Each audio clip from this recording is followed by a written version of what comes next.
Ini bukan atraksi, bukan pula adegan sirkus. Tapi ini adegan real saat kedua gadis entah berada di desa mana tengah menyeberangi sungai tanpa jembatan dengan membawa serta kendaraan roda duanya. Uniknya mereka menyeberang sekaligus dengan motornya dengan menggunakan alat flying fox.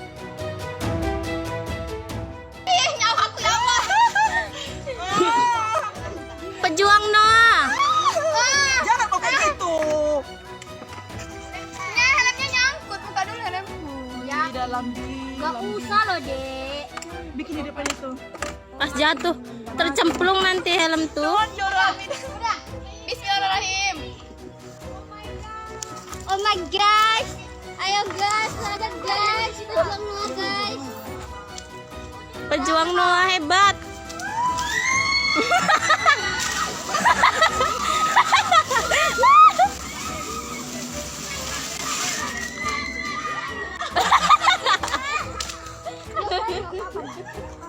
Negara udah maju gini masih ada yang kelihatan susah kayak gitu ya, itulah kira-kira kalau tanggapan saya pemerintahnya kurang tanggap menurut saya. Aksi ini jelas cukup mengerikan. Pasalnya bisa jadi ada resiko jatuh atau kendala lain dengan alat seadanya ini. Ya, kondisi miris ini belum diketahui keberadaannya di mana, tapi video yang diposting itu tengah viral. Sebenarnya itu pas pertama ngeliat ya pasti terhibur juga ya, karena lucu, sebenarnya lucu tapi miris, antara lucu dan miris karena memang kok ternyata di beberapa daerah di Indonesia ya pembangunan atau fasilitasnya nggak memadai gitu. Itu kan penting itu jalanan, jadi mudah-mudahan ya pertama ngeliat pasti lucu tapi miris juga. Semoga pemerintah setempat sih bisa memfasilitasi, apalagi itu jembatan penghubung jalan yang penting ya kalau gue lihat dari video-videonya itu ya. Jadi itu lumayan penting dan bahaya banget itu kalau sampai kenapa-napa. Ya, jadi itu ya paling menghibur tapi tetap jadi perhatian pemerintah sih. Itu dia. Resikonya tinggi, saya sih nggak ngelihat ya itu dia nyeberangin kali sedalam apa atau apa. Itu waduh, motor diangkat ya Tuhan. Kalau orangnya doang mungkin pakai kursi apa ada dudukannya gitu masih lebih enteng. Ini motor-motornya waduh. Ngeri deh, ngeri banget. Ya ngeri gitu. Kalau saya ngelihat ke sana ya kalau bisa saya juga langsung bela-belain tuh ngomong gimana kayak patungan gitu. Kondisi ketertinggalan beberapa desa dengan model penyeberangan darurat ini jelas memprihatinkan. Sejatinya infrastruktur di desa-desa terutama jembatan penyeberangan sudah tersedia. Namun karena ketiadaan jembatan, sebagian warga nekat membuat jalan penyeberangan lewat alat flying fox. Lantas bagaimana selebriti melihat situasi ini? Yang benar ya itu transportasi warga dari tempat sini ke tempat sini harus pakai itu sebenarnya ya artinya penduduk setempat tuh ya kepala apa ya kalau gitu ya, wali kota atau apa atau kelurahan kayaknya nggak concern ya. Itu penting banget untuk warga kesian, artinya kesian demi perkembangan kegiatan ya itu transportasi utama untuk kehidupan, untuk masyarakat, cari duit segala macam. Saran saya sih sebenarnya dari pemerintah pusat juga hal-hal kayak gini kalau melihat cerita kayak gini cepet-cepet langsung masuk ke daerah itu langsung aja. Itu jembatan seberapa sih untuk anggaran, artinya ya bela-belain lah.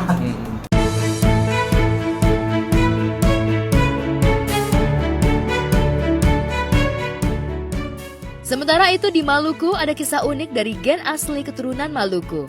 Tak disangka, meski suami ini sama-sama keturunan Maluku, namun mereka memiliki anak dengan wajah bule. Tak hanya satu, tapi ketiga anaknya memiliki wajah bule. Takjuban itu dirasakan sang ayah dan ibu. Ini mari bule. Sama. Ini bule 3 orang yang kemarin itu. Ini kakak, adik, ini bayi. Asli. Ini nyata ini. Mama, bapak orang Maluku asli, anak bule.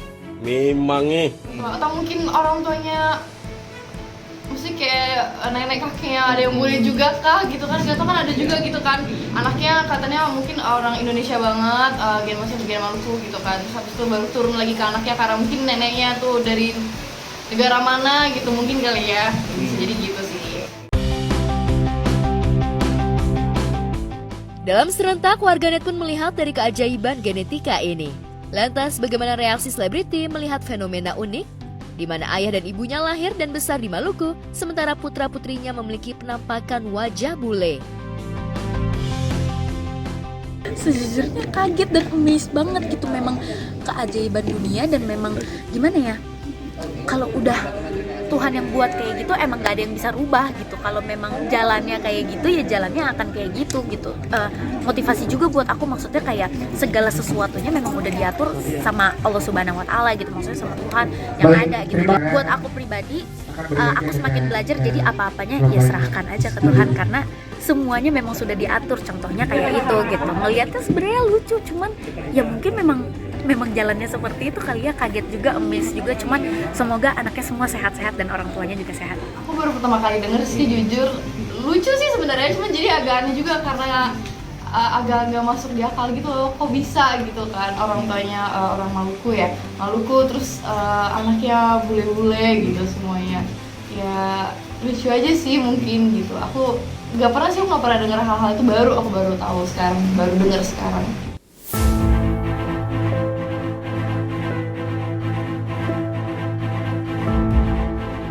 Saat kebahagiaan tampak mewarnai keluarga pasangan suami istri di Maluku atas lahirnya bayi berpenampilan bule, di Jakarta, kabar mengejutkan datang dari Kiki Saputri, komika yang baru saja mengumumkan kehamilannya, kemarin dikabarkan pingsan saat menjalani pemeriksaan kandungan. Lantas apa yang membuat Kiki pingsan?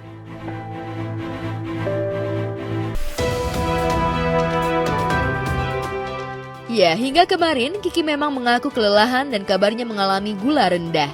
Faktor keletihan itulah yang membuat Kiki pingsan saat hendak menjalani check up kandungan.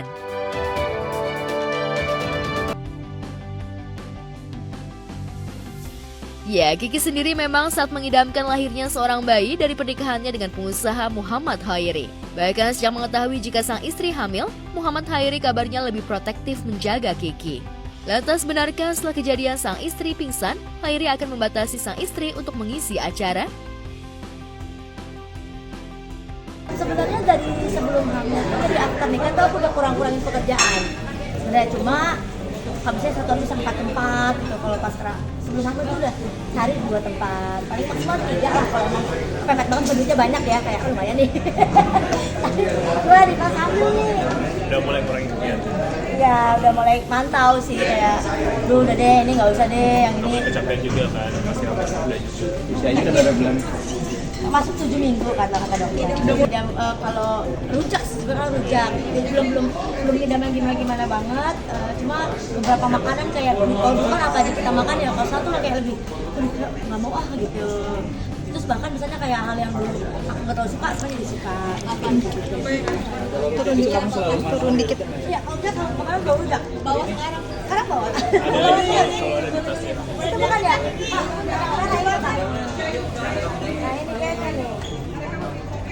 Nah tuh bawa bumbu rujak buatan mamaku tuh. Nah ini digaduin aja nih. Nah ini buahnya ini nih. Tuh gitu. Jambu. Sama sekarang kalau tidur harus diketek suami. Kenapa tuh? Kasih biar jangan kemana-mana aja. Alasan aja gue.